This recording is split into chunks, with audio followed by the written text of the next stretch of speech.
The collisions at sea became increasingly dangerous.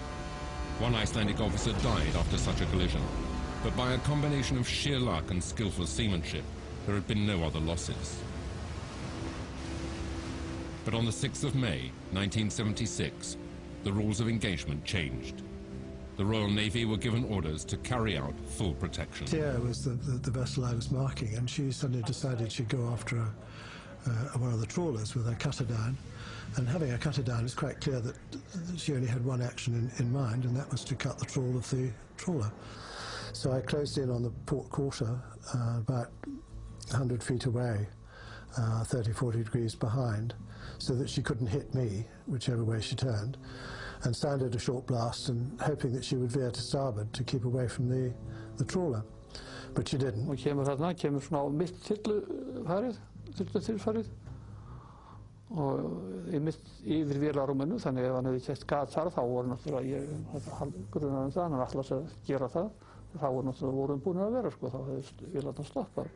We had this awful incident where she heeled right over to starboard and then came round port side to port side, which was quite horrific and quite horrible.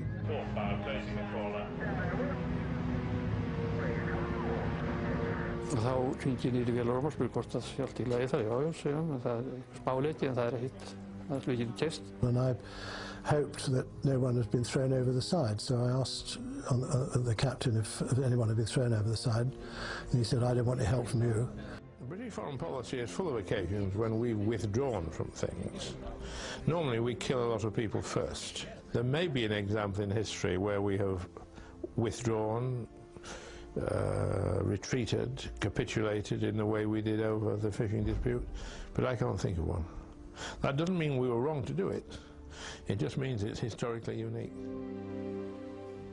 Mér var þetta hvatning til þess að við þyrftum að gera okkur grein fyrir því að hafandi staðið fyrir því og átt hluta því að þeim var ýtt af okkar miðum og þeir eru að leggja sínum skipum, að við yrðum að gæta sóknarinnar í okkar fiskistofna og gæta þess að það veri aldrei gert of frekar á þann veg að þeir byggðust upp og eldust og framtíðin og íslensk ungmenni gætu notið þess á efri árum og alltaf framvegis að fiskistofnarnir við Ísland væri í góðu ásigkomulagi og gætu þolað eðlilega sókn.